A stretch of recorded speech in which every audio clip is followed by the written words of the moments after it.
Hi there, welcome to Freedom Makers. I'm Amanda. Today I'm going to show you guys how I kill fruit flies. Fruit flies are absolutely disgusting. And I learned about them all in college when I was like studying genetics and stuff like that. And I had to breed them in a little bottle. And oh my goodness, these guys are nasty. If you don't know what they do to your food, you don't want to know. Just take my word for it, they are nasty and you don't want them in your kitchen. So, this is where I keep fresh produce. When it comes out of the garden, it gets washed immediately, and then usually my towel is bigger than this. It's normally all of this, but I canned this morning, so I have less here to show you. And we've been eating our tomatoes on sandwiches, and oh, so yummy. If you've never had a tomato sandwich, you are truly missing out. You have not lived. So, one of my main concerns is always fruit flies, because I think they're disgusting. They are super tiny, so they'll go through any screen you have. I mean, just coming in and out during the day, they happen. It's just part of life. So, you really need to have a good way to kill them without using pesticides or anything in your house. I do not use any kind of bug killer, bug spray, whatever, around my child. I just think it's wrong. I think we use too many chemicals in our world today. So, instead, I have a natural solution for you guys. This is a water bottle. It's like a mini one, like this. Now, I know a lot of you have mentioned that you are plastic-free, paper-free households. That's fine. Chances are you know somebody who's not, that does buy bottled water. These little guys were left over from a road trip. So, typically I don't buy bottled water, but if you're gonna buy bottled water, find a way to use your bottles. I would really recommend recycling. But anyway, this is a small bottle. I have tried the, normal size bottles and cut them in half. So if I do have a large bottle, I end up having to cut the middle out anyway. I've done it both ways, with the larger ones and with these small ones.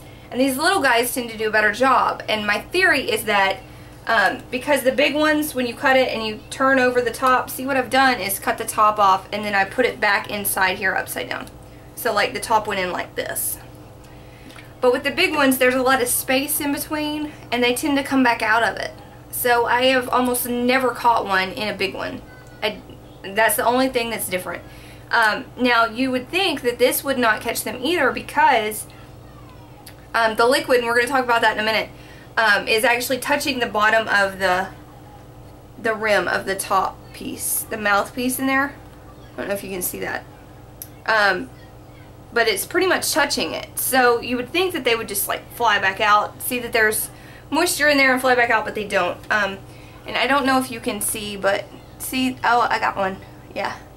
There's like 5 or 6 of them in here just swimming around. Well, not really swimming, they're dead.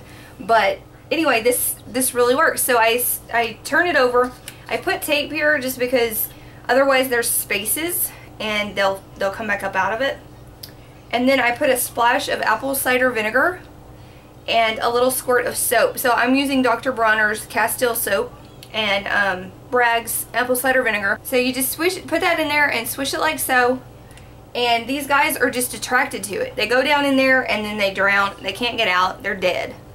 So I just put these around, like when I have fresh produce in the house, even around my bananas. Like we keep bananas on the counter because they're Sunshine's favorite breakfast food, and they're always trying to hang out over there. But when I put these bottles out, it kills them. They're attracted to it and they die. So when I have my whole counter filled, I usually do 2 or 3.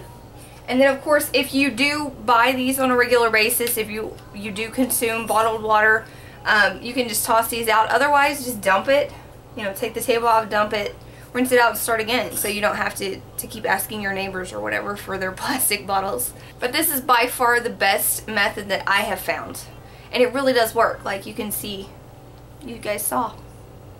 Nasty. But I would much rather kill these guys because they're awful than let them get in here and lay their eggs in my food. That is disgusting, and that's what they do. So if you found this video helpful, please click the little like button. And you can share it. And if you're not a subscriber, be sure and subscribe so you can be notified when I have a new video come out. So thank you guys for stopping by today. God bless.